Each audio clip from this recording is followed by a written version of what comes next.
Kia ora, g'day, welcome back. Here with some more responses to a couple more questions. We'll just have it as part of this SAS Selection Q&A follow-up series. This one's from Solly. Again, says, good on here.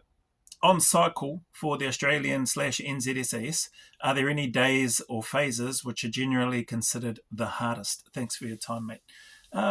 Australian or NZ cycle? Interesting question. Are there any days or phases which are generally considered the hardest? I guess not so much days solely, but courses. So whether you want to call that phases or whatever, that are considered, generally pretty hard. So patrol procedures is one of those courses that is considered hard and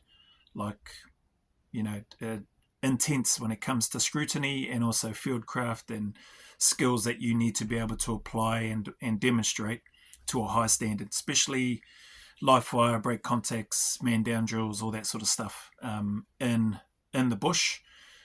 Being aware of where your muzzle is at all times, being aware of where you're looking and that you're looking at and identifying targets quickly and accurately, and that's what you're engaging.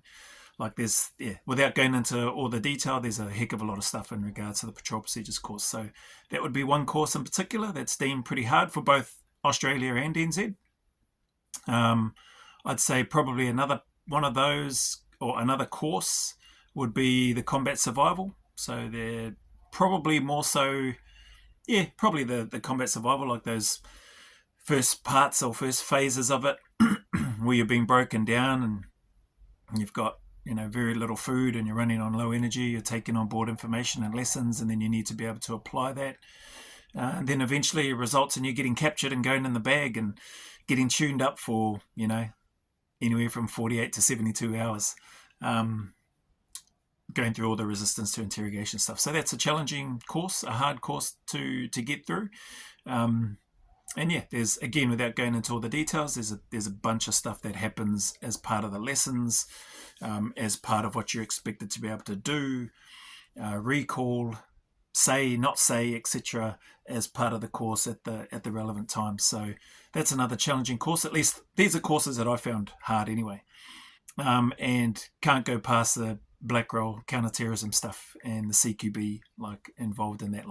That again is another hard course. The situational awareness needs to be at a higher level.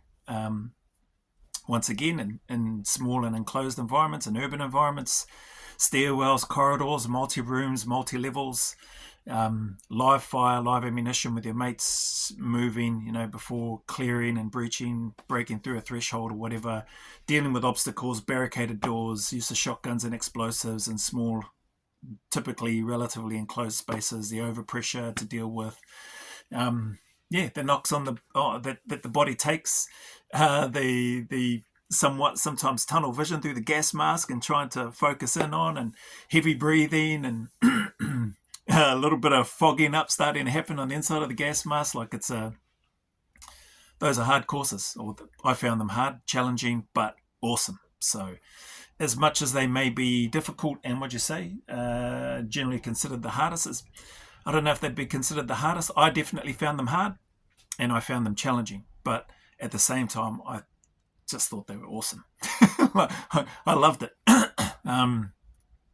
Outside of that, I guess depending on where people are at, it was my first time ever jumping out of an airplane. So although that wasn't hard, it was daunting. It was definitely, I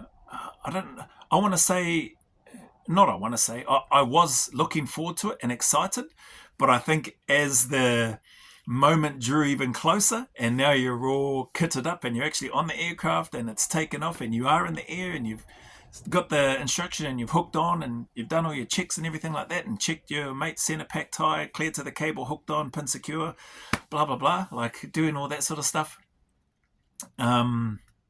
Maybe at that stage I started to think, oh man, there's no turning back now.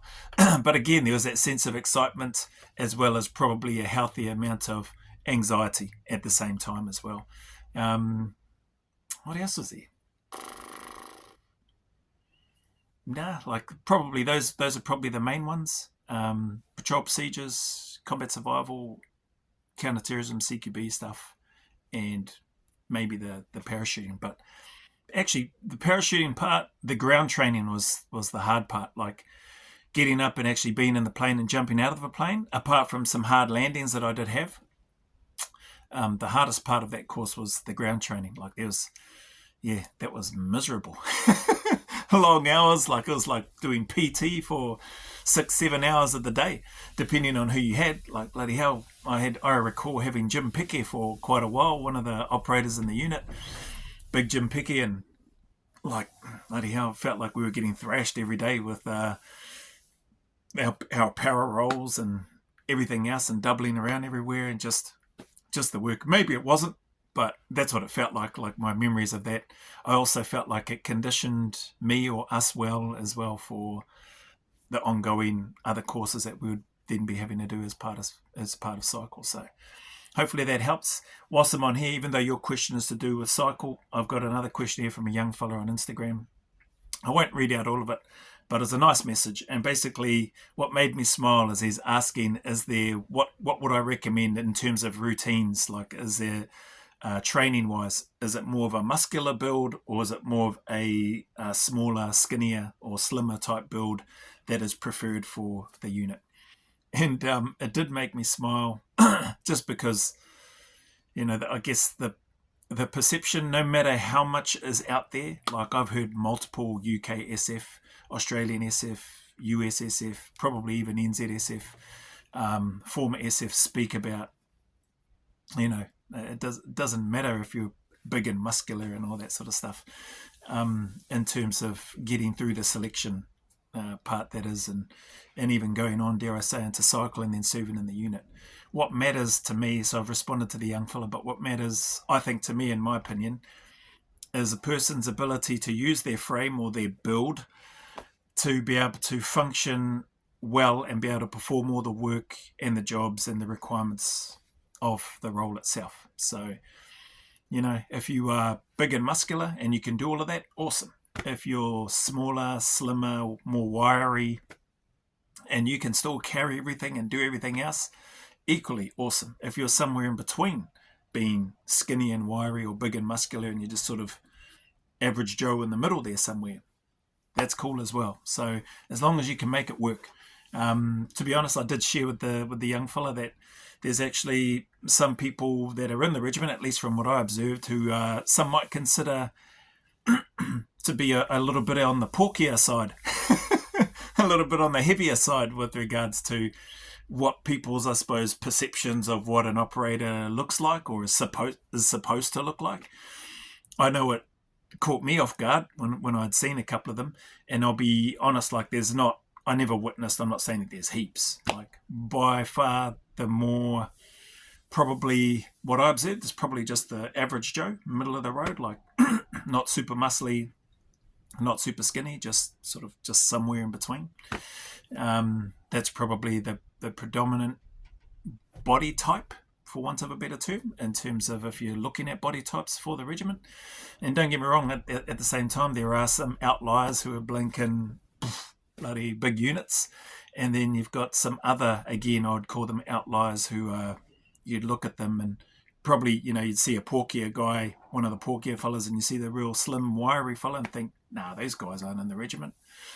And sure enough, they are, and they blink and they hold their own just like anybody else, and they perform and work to an exceptionally high standard. So that's my take on those ones. It does make me smile when I get questions like that, as I'm sure it probably makes other people smile as well that serve in the military, and or some of those that follow me that are either currently serving or have served in a unit like the Special Air Service or some other Special Forces unit, because at the end of the day, like, it doesn't matter what you look like. What matters is, can you perform and can you function and can you do the work required of that role that you're looking to apply for. So hopefully this helps, and thanks for putting a smile on my face. Until the next video, I'll see you in the next one.